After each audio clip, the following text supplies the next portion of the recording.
Rules of War. RE-137, Death World, War and Humans. The battlefield of RE-137 was unlike any other. Officially classified as a Category 5 Death World, it was a place where even the local wildlife could down a battleship given enough time. The air was breathable if you didn't mind the occasional toxic spore clouds. The ground was stable, unless you stepped on one of the many burrowing predators. And the weather? Well, let's just say that RE-137 had moods. Hurricane-force tempests one moment, blistering heat the next. It was, by all accounts, the perfect place for war. The Threx Dominion thought so too. Their vast empire had spread across hundreds of worlds, subjugating species in their path. Their latest target? The fledgling Terran Republic. Humanity was new to the galactic stage, barely a century into spacefaring, but they had already made a reputation for being difficult. They didn't surrender easily, didn't break under pressure, and didn't follow the rules of war that the Dominion had carefully crafted over centuries of conquest. But RE-137 was going to change that. At least, that was the Dominion's plan. The arrival.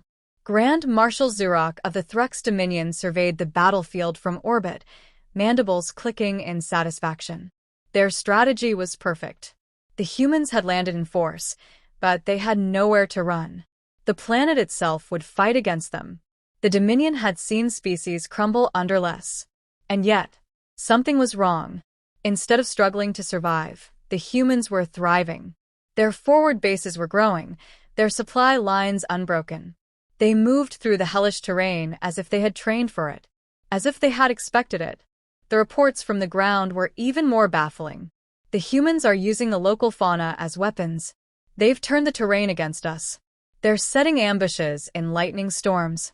It was unthinkable. The Dominion had rules for war, codes of engagement, formal strategies. They crushed opposition through overwhelming force, through superior firepower and strategic positioning. The humans? They played dirty. They poisoned water supplies with native fungi that dissolved Threx chitin. They used thermal shifts to create instant flash flood ambushes. They let the planet's predators thin enemy ranks before striking with pinpoint efficiency. And when the Dominion forces tried to retreat, the humans followed. Because to them, war wasn't just about victory. It was about survival. The final stand. Zurok's command bunker was a fortress, reinforced durasteel walls, automated sentries, and kinetic shielding designed to withstand orbital bombardment. His remaining forces had dug in, forming a last desperate stronghold in the heart of the RE-137 warzone. The Dominion still had numbers, still had technology. And yet, Zurok knew. This wasn't a last stand. This was an execution. Hour 1. Silence. The human forces had stopped their usual tactics of skirmishing and ambushes. The jungle beyond the perimeter was silent, too silent. The usual howls of predators, the rustling of alien flora, the distant crackle of storms gone. It was as if the entire planet was holding its breath. Zurok's claws tapped against the control console. "Scan the perimeter," he ordered. A Threx officer hesitated. We cannot, Grand Marshal. The humans are jamming all sensor arrays. Even our thermals are blind. That was impossible. Even the Dominion's most advanced stealth units couldn't erase battlefield data. And yet, nothing. Hour 2. The first kill. A blood-curdling shriek echoed through the fortress. A sentry post, positioned high above the defensive walls, simply vanished. No explosion, no gunfire. Just silence, then a scream. Zurok ordered reinforcements to investigate. They found nothing. Just a single Threx rifle, lying abandoned on the ground, slick with blood. The Dominion soldiers gripped their weapons tighter. Hour 3. The jungle moves. Zurok was no fool. He ordered artillery strikes into the jungle, hoping to flush out the enemy. Explosions ripped through the foliage, setting massive alien trees ablaze. The ground quaked. The jungle burned. And yet, something moved within the fire. Not humans. Not Threx.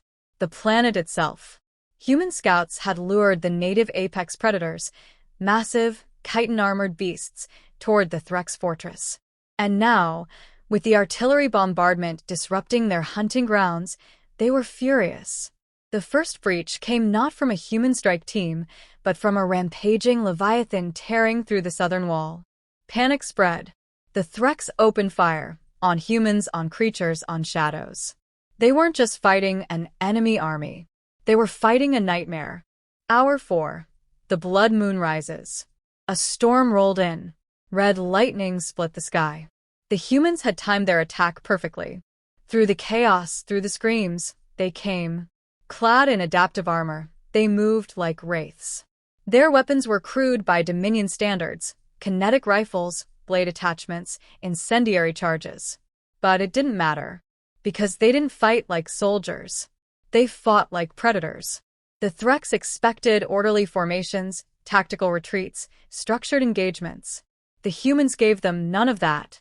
They came from the smoke, from the wreckage, from the shadows.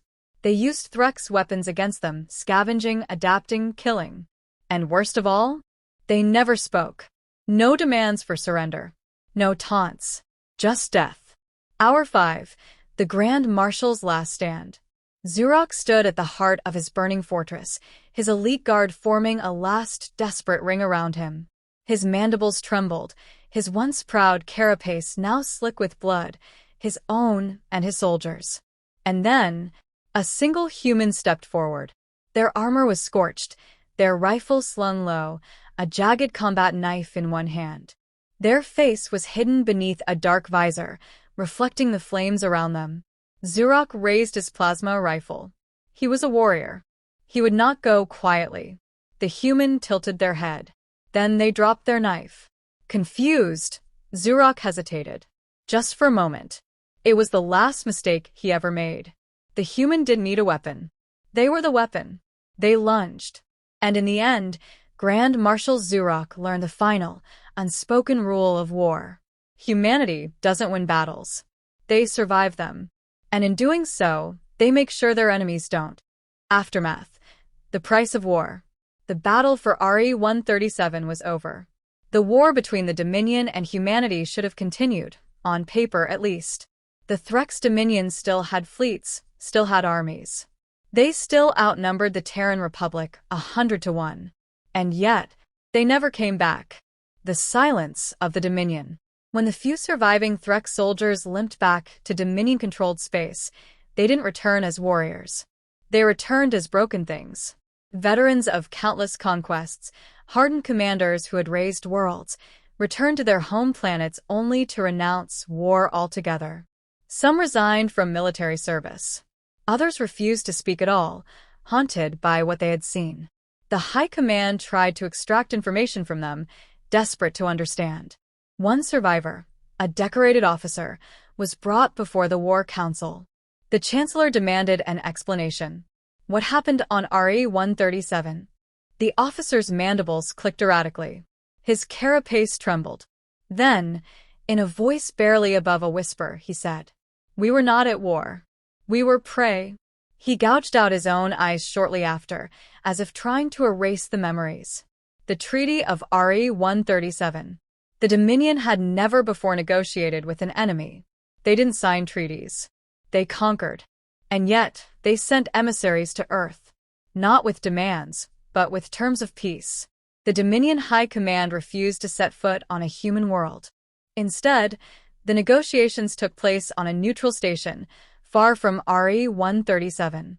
The humans arrived in simple uniforms, unarmed. They didn't need weapons, because their mere presence was enough. The Dominion proposed peace. Not just a ceasefire, a permanent non-aggression pact. They would surrender contested systems. They would withdraw all forces. They would never engage humanity in battle again. One human admiral, an older man with sharp eyes, leaned forward during the talks and asked a single question. Why? The Dominion envoy hesitated before answering. Because we do not fight wars we cannot win. The ghost planet, RE-137, was abandoned. Neither side claimed it. The Threx refused to return, unwilling to set foot on the cursed world that had shattered their military doctrine. Their own maps marked the system as forbidden space, a dead zone, a graveyard. But the humans? They didn't colonize it. They didn't exploit it. They left it untouched. Some say it was out of respect. Others believe it was a warning to the Dominion, to the galaxy, to anyone who might think to challenge humanity again. A single beacon was left in orbit. A simple transmission, repeating on all frequencies. Here lies RE-137. The rules of war do not apply. And no one ever dared to test that truth again.